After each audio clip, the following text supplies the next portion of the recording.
Good morning, children. Now we are at water tanks and groundwater. Tanks and ground వాటర్కి సంబంధించిన టాపిక్లో మనం ఉన్నాము. So now first question, what is a tank in traditional water management? Traditional water మేనేజ్మెంట్లో సాంప్రదాయ నీటి యాజమాన్య పద్ధతిలో ట్రెడిషనల్ వాటర్ మేనేజ్మెంట్లో ట్యాంక్ అంటే ఏంటి? A man made a reservoir built across a stream to collect and store rainwater. So ఏంటంటే వర్షపు నీటిని రెయిన్ వాటర్ని వర్షపు నీటిని నిల్వ చేయడం కోసము ఏం చేస్తారు? సో వాగులు కనుక వస్తున్నట్టయితే, వాగుల ద్వారా వాటర్ కనుక వస్తున్నట్టయితే దీనికి అడ్డంగా ఏం చేస్తారు? ఒక రిజర్వాయర్ని బిల్ట్ చేయడం జరుగుతుంది. Across a stream.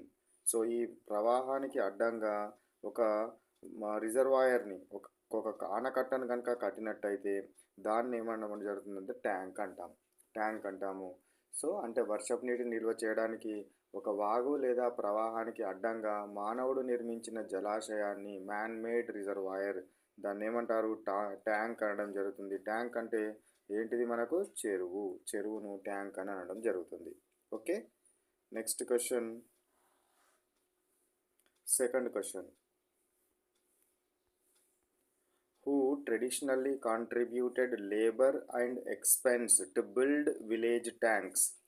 సో అంటే ఇప్పుడు విలేజ్ ట్యాంక్ని కట్టడం కోసము, అంటే ఊర్లో ఉన్న చెరువును కట్టడం కోసము ఎవరు లేబర్ని కాంట్రిబ్యూట్ చేయడం జరుగుతుంది? చేయడం జరుగుతుంది. అంటే ఖర్చులను కానీ అదేవిధంగా లేబర్ని కానీ ఎవరు కాంట్రిబ్యూట్ చేస్తారు? ద ఎంటైర్ విలేజ్ కమ్యూనిటీ అంటే ఏంది? ఊర్లో ఉన్న ప్రజలందరూ కలిసి శ్రమదానము మరియు ఆర్థిక దానమును చేసి వాళ్ళు ఊరు లోపల చెరువును నిర్మించుకోవడం జరుగుతుంది. Okay, next question, third question, what name was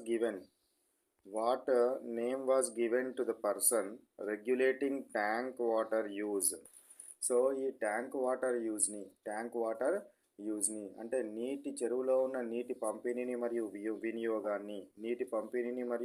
వినియోగాన్ని నియంత్రించే వ్యక్తిని ఏమని పిలుస్తారు?